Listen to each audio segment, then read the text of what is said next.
Next, we're going to look at ternary search tries, which is another data structure that, new data structure that responds to the problem of too much memory space used by R-way tries.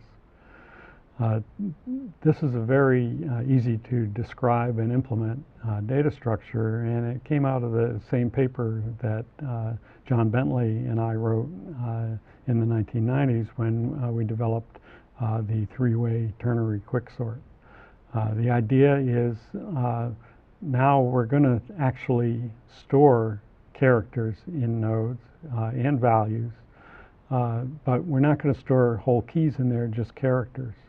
But we're not going to use this idea of a big array where a non-null link is the implicit value of a character. We're actually going to store the characters. But what we're going to do is make each node have 3 children, not 2 like in a binary search tree, and not R like in an R-way try, but exactly 3. And the 3 children are for the try corresponding to smaller keys, the try corresponding to trees that start with the same character, and the try corresponding to larger trees. And just given this description and experience with many of the data structures that we've talked about already in this course, many of you could go off and implement this data structure, and we'll see how simple the implementations are. But still, let's work through precisely what the data structure looks like, because sometimes the recursive code looks almost too simple and kind of mass understanding. So this is the representation of tries that we started with. And all we do with ternary search trees is it's almost like having a binary search tree representation of the non-null links for every node.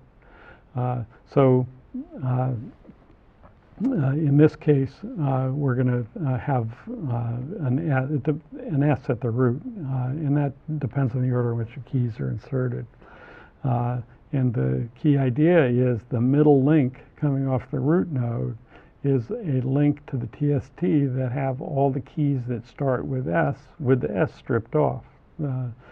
Now, but for the left and right links, those are for keys that start with some letter that appears before S on the left and after S on the right.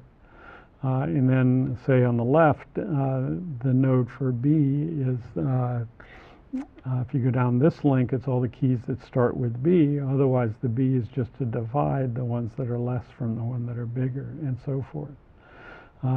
And again, if you search for a key by, say, search for SHE, so that's going down middle links and matching keys, then some nodes will have values associated with them. That's the value associated with the last last character in the search key. So that's what the data structure looks like. And I began to describe the search algorithm. It's quite simple given the definition of the data structure. Again, we follow links corresponding to each character of the key. If we have a character that's less than the character in the node, we go left. If we have one that's greater, we go right. And if it's equal, we move to the next character and take the middle link. So this is an example of a search for SEA. Start with S, that's a match. We take the middle link. Now the next character is E. That's a mismatch, and E is less than H, so we go to the left. Now we find a node that has E, and we didn't update our pointer into the key character because we didn't find a match. So we're still looking at the E, and now we can match that E, so we go down the middle link. Now we're looking at the A in the search key, and that's less than L, so we go to the left. Now we're still looking at the A in the search key, and that's a match, and it's the last character in the key, so we return the value associated with the last character in the key. So it's the same basic algorithm that we used for tries, except we just have a different way to decide whether we matched a character. We explicitly store characters in nodes. we follow middle link on a match and update the pointer in our key character. Otherwise, we follow the left or right link because we know that the key has got to be found in the left or right subtree. And each node has exactly 3 links. So here's an example of search in a TST. Again, this is the example I just talked about in a dynamic form. So the S is the first character in the key, matches the S in the first node in the tree, so we take the middle link and move on to the second character in the key, which is E. Compare that against H. It's not a match. In fact, it's less, so we go left. So now we're still looking at E and C, and it's a match with the character in the node that we're currently processing, so we take the middle. And now, and move to the next character in the key, which is A. And now we take A compared to L, and A is less, so we go left. We're still looking at the A.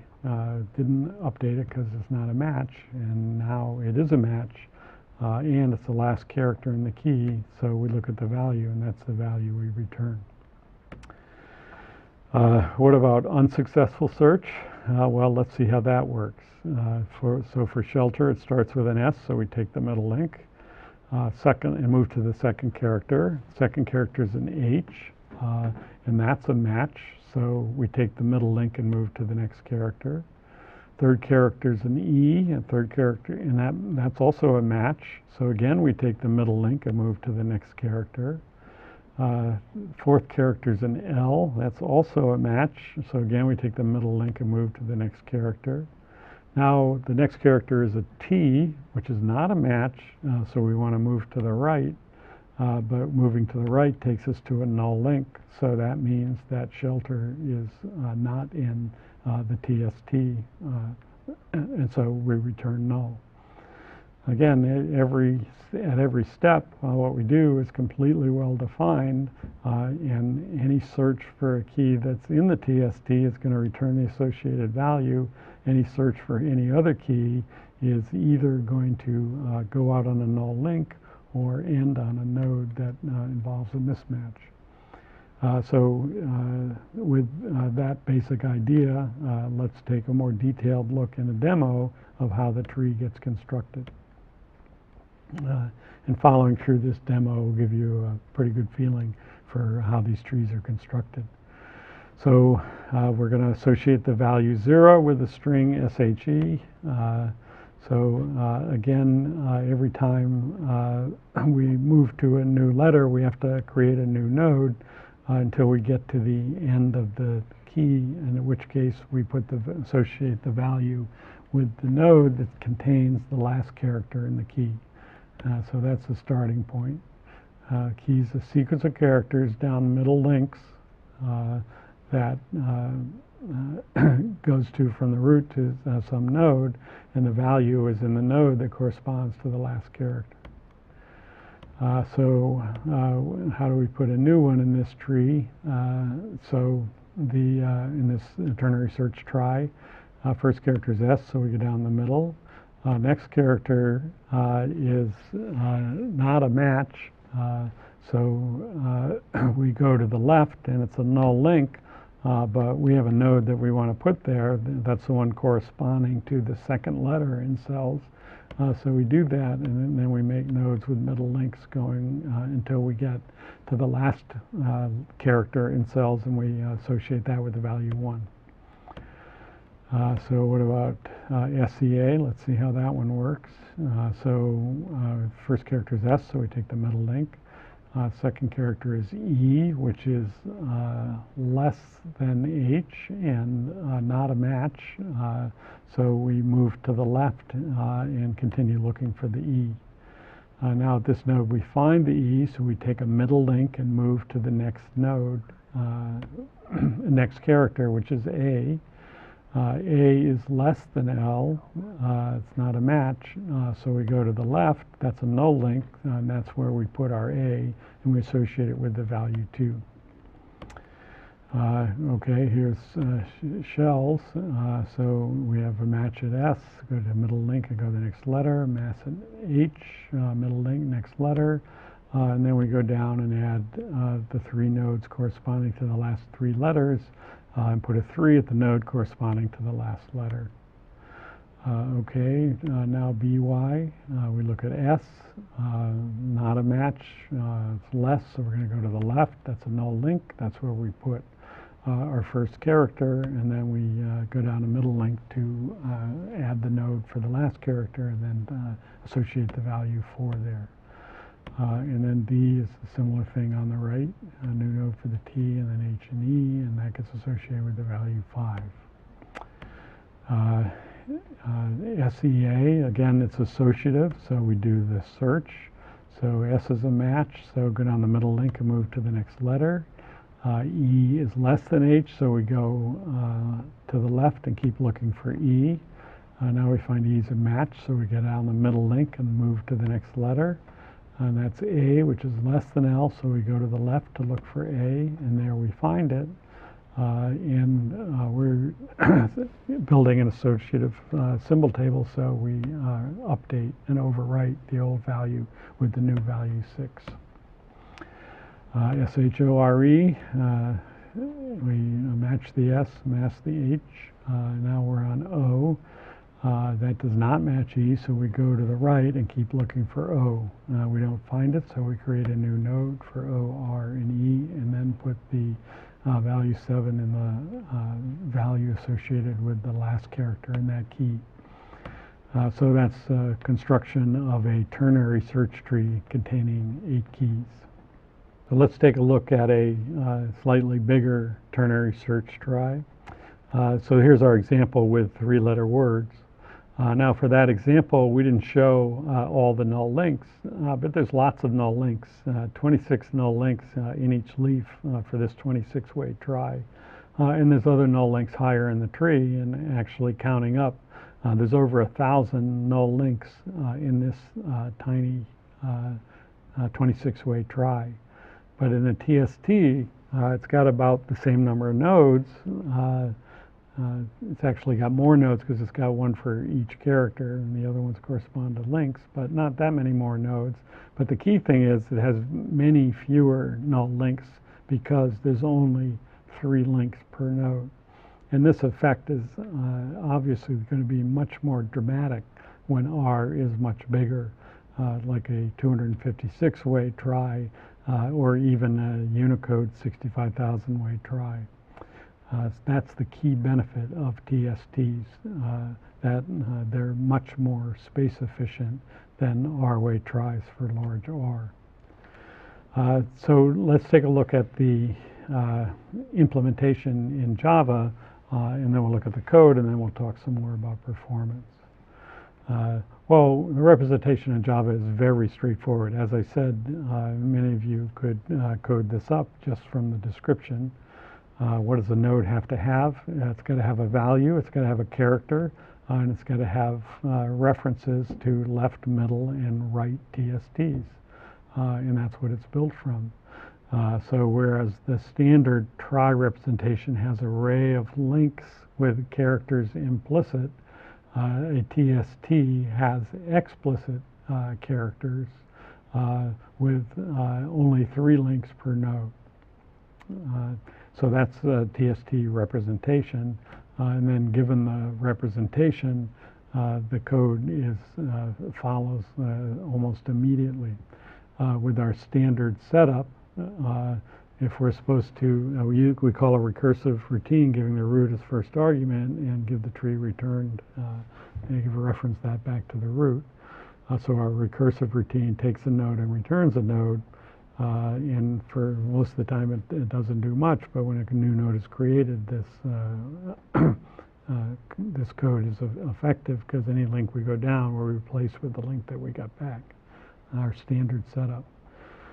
So the recursive port routine, if we're at character D, we pull out the Dth character. Once we've done that, if our node is null, we create a new node and give it that character. And now we test our character in our search key against the character in the given node, either the one we just created or the one we happen to be on. If it's equal, it will fall through to test if we're on the last key. If we're not, if we're on the last character in the key, we just reset the value. If it's equal and we're not on the last character in the key, we go down the middle link, and we replace that link with what we get by going down the middle link, but moving to the next character in the key. Otherwise, we go either down the left or right link under the same circumstances without moving to the next character in the key. So that's extremely straightforward code for put in ternary search tries.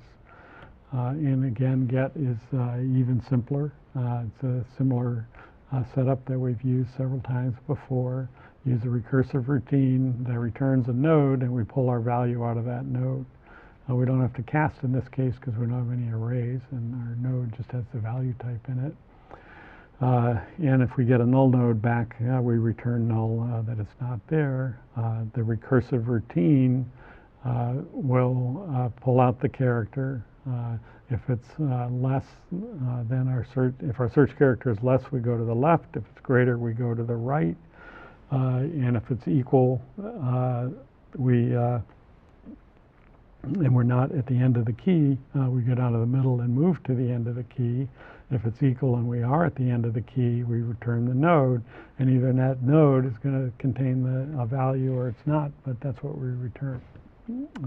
So extremely straightforward implementation of both get and put for ternary search tries. So this adds this line to our table where the amount of space taken for ternary search tries is just 3 links, plus a value of character in each node. So similar to what red, black, BSTs and hashing would use. So no space disadvantage. Determining the cost of search hits and search missed, these values are given for random keys, and they're the subject of deep analysis. But it's not too many, let's put it that way. And our experimental results bear that out. So for a search miss in a ternary search try, you don't have to look at the whole key. Usually you look at many fewer characters than the whole key. And actually, these results are for typical or random, but actually TSDs really shine in the case when the data is not random. They very well adapt to the data. Text written in the English language is not really random, and you can see that ternary search trees actually outperform both hashing and red, black BSTs for our benchmark, which is deduping these big text files. Now, you can go ahead and try to get worst case guarantees by using rotations to balance the internal binary search trees corresponding to each character in TSTs, although that's probably normally not worth the trouble. But the bottom line is that TST is at least as fast as hashing for string keys, and it's space efficient for sure. And it's pretty easy to speed it up. The idea is to speed it up, that works extremely well in practice, is to use R-way branching at the top of the TST. So rather than fool around with the first couple of characters, simply do a big branching at the root. You could do R-way branching at the root of 26, but in practice, proven works fine to do, say, R-squared way branching at the root, and immediately take care of the first 2 characters, which is the common case. And then get down to small TSTs. And there's variations of this that you might imagine, but this is a really simple one that almost always works. You have to deal especially with 1 and 2 letter words, and we'll leave that for exercise. But with that change, now we get an algorithm that is definitely faster than hashing and red-black BSTs for our benchmarks. And that'll turn out to be the case for many applications. So just to summarize, what are the trade-offs between TSTs and hashing? For hashing, you have to examine the entire key in order to compute the hash function. We talked about examples where people try to skip doing that and wind up with performance problems. Not much difference between a hit and a miss in a hashing, and there's a lot of reliance and maybe difficulty of implementation depending on the hash function. And also, hashing is really only good for search and insert. The other kinds of operations that we like to perform in Sybil tables when there's order in the keys is not supported by hashing. With TSTs, it only works for strings, or if you have keys that are numbers and you can rework them into strings or string-like things. And that's a restriction, but it does cover a huge number of applications. It only examines the key characters that it needs to, and in particular, a search miss might involve only a few characters. So in typical applications, you'll get sublinear performance in TSTs. You can get searches done without looking at the whole key. The other thing is there's the ordered symbol table operations you can easily support with TSTs just by extending what we did for binary search trees. And even more important, there's other interesting operations that we can add for string keys that are very useful, and we'll see applications and implementations of these in just a minute. So the bottom line is that this data structure is a relatively new data structure, but it's better than the classic ones for important applications. It's faster than hashing, particularly for search misses, and it's got more flexibility even than red-black BSTs, and that's what we'll talk about soon. But that's an introduction to TSTs.